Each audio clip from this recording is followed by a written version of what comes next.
Welcome to setting up your virtual classroom for elementary.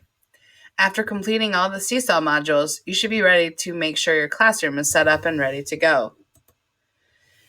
The goals of this tutorial are to walk you through some of the important details for each classroom, including staff expectations, the instructional plan, office hours, adding co-teachers, accessing student information, weekly announcements, and some recommendations. We will also talk about suggestions for getting families connected. As we go through this tutorial, there will be spots where you need to pause the video and take time to do what is being suggested. Here are the staff expectations. All staff are back to work on April 20th. From April 20th to April 22nd, staff are to complete the professional learning modules. From April 23 to April 24, staff are going to begin reaching out to students, building their virtual content, and making sure their PD is complete. On April 24, there will be a mandatory school-based staff meeting scheduled by your principal. On April 27, school officially restarts and instruction is sent out to students. Here are some of the basic staff expectations. 3 activities should be posted each day for the students. Some of these posts may come from other teachers, such as the art, music, or physical education teacher. In your week, you also need to identify 5 hours of synchronous learning time. This is live, real time.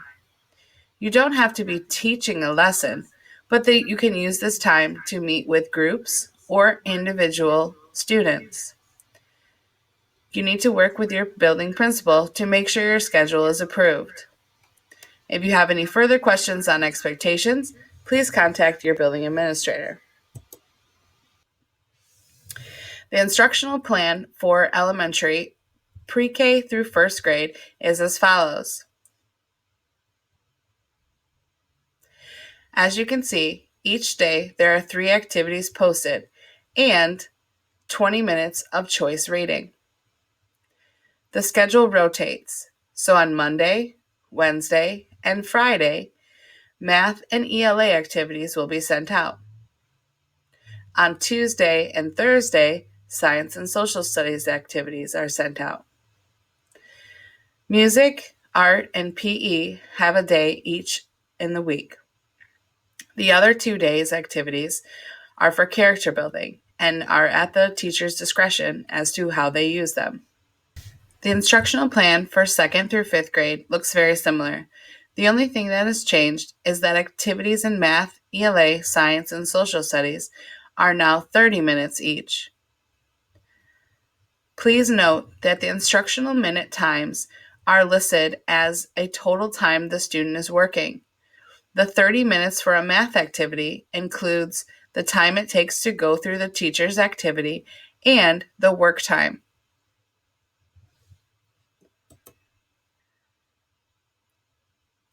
As you learned in a previous Seesaw module, co-teachers can be added to your classroom. All parapros and childcare workers that work directly with your class should be added to classes as co-teachers. Take the time now to do this if you have not done so already. The co-teacher is waiting for the invitation from you in order to get their account set up and added to your class. Student information can be accessed at the brand new wizard. This replaces the student account wizard that is on some of your desktops. Not all teachers had student account wizard available to them previously. But now, with the wizard, everyone has access to the student names, IDs, and usernames. You can access the wizard by going to wizard.grps.org. You will have to log in with your GRPS credentials. Once there, you have the option of looking up any student just by simply typing their name. The only students you will see in your list are students that are in your class roster on Synergy. Student usernames and passwords for easy access. The wizard will help you create this list easily. When you go to the wizard, click on the List tab. This will allow you to download an Excel file that includes the student usernames, passwords, and student IDs. You will have to assist families with getting their students logged in. Remember, everyone's logging into Seesaw using their Google email, staff, and students. So a big part of assisting families is making sure they have their students' username and password. Take the time now to go ahead and create the list. Save it to your computer. You could also print it and keep it handy near your workspace. Please note, the wizard will only work for staff who have a student list in Synergy and for administrators. If you do not have a Synergy class list, work with your classroom teacher in order to help students with their usernames and passwords. If you do not have a list in Synergy, contact your general education teacher for assistance. Here are a few weekly recommendations. Number 1, number the activities that you are assigning in Seesaw. As you start putting assignments each week in Seesaw, you're going to want to refer to which assignments the students need to complete. It's easy to tell them which numbers they need to complete. 2, create a weekly announcement that goes out on Monday morning with the week's outline. This will allow the students to get a week's glance at what's coming up. It doesn't have to have individual lesson topics, but should give a general plan of what the week's going to look like. 3, post activities daily and give feedback. It's really important that our students are interacting on a daily basis. We realize that some situations may not allow students to connect every day, but it is important that we try to connect with them on a daily basis. One of the ways to do that is by giving consistent feedback. Students will look forward to logging back into Seesaw to see the comments their teacher has left for them, as well as seeing the new activities that are posted. 4, create a schedule for your daily activities. Try and outline what your day might look like. Obviously, things will come up and you might not stick exactly to your schedule.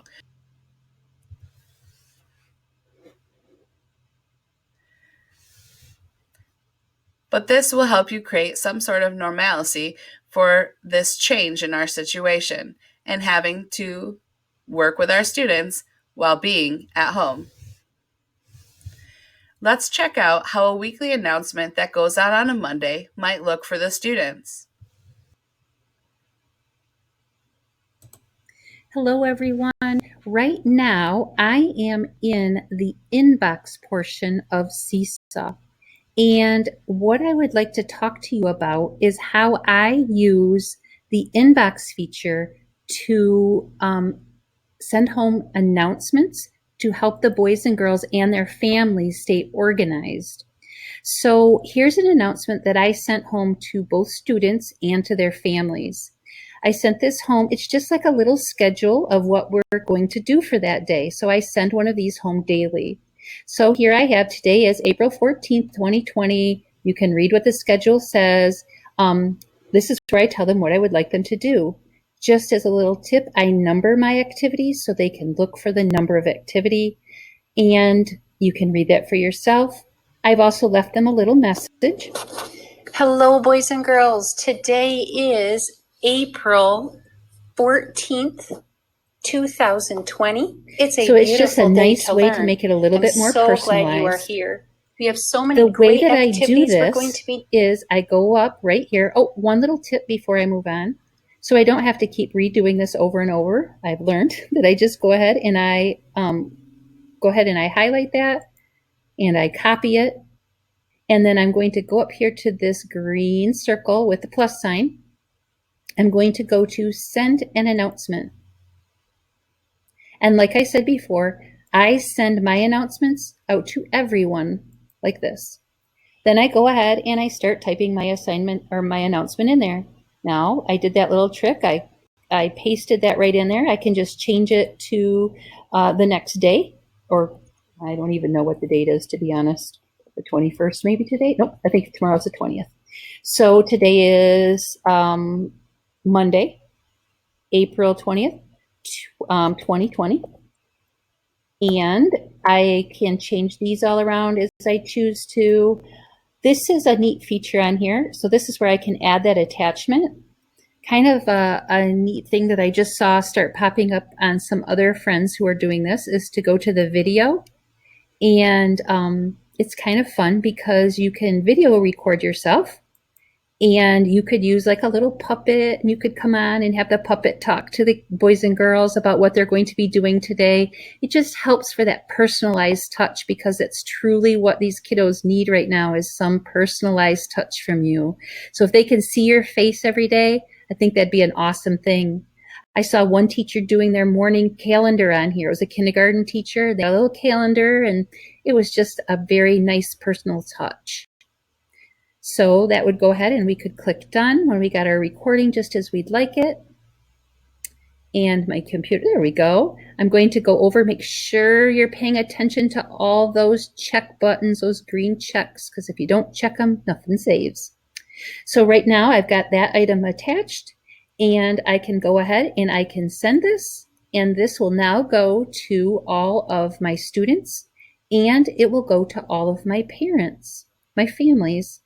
The kind of nifty part is that you can see who has seen your announcement. So it could kind of serve as your attendance for the day. So this one has been seen. This is the one that I did earlier. This is in my sample class, but this one had been seen by Ezra. So he's one of my students in my my sample class. And then down here, as soon as a family member, any family members that have seen this, or any students that will have seen this, their names will be listed below, just like here. It says seen by Ezra. Just like all of Seesaw, the little edit feature is right here. This is where I can edit it. I could copy it. I didn't even see that before. That's kind of neat. Or I can delete it. But if you delete it, if it won't be unseen. So parents, even if you delete it, the parents that have seen it will already have seen it, just FYI. So that is how I organize my day every day, and I let the students know what their expectations are for the day. I hope that helped. So as you're able to see from that example, the teacher created a daily announcement in order to help the students stay organized. Let's talk a little bit about reaching out to families. On April 23rd and 24th, your main mission is to help families get logged into Seesaw using the web or the class app. You will probably need to contact them individually. You can do this via the phone or email. Some parents have an email set up in Synergy. If a parent does not have an active email in Synergy, use the phone option to contact them. When contacting the families, provide them with their student's username and password if needed. Before contacting your families with how to get set up, create a welcome announcement and an activity posted to Seesaw. As you are contacting the families, this will allow you an opportunity to walk families through how to see the announcement and how to access the activity. Remember, our students' families are also juggling the new reality of the stay-at-home order. They may not be able to take the call at the time that you are reaching out to them. Please be flexible with when and how you reach out to the parents. Our main goal is to make sure families know how to get connected on Seesaw and are comfortable with logging in. Take the time now to go into your Seesaw class and create a welcome announcement. Also, take the time to make sure an activity is posted ready for the students. There are several activities in the Seesaw Community Library that are designed to help students and families get acquainted with using this new platform. Good luck connecting and reaching out to your families. As we went through this tutorial, we looked at some of the important details for setting up each classroom. We looked at staff expectations, the overall instructional plan, office hours, adding co-teachers, accessing student information, creating weekly announcements, and some recommendations. We also talked about suggestions for getting families connected. I hope you're well on your way now to creating a virtual classroom for elementary.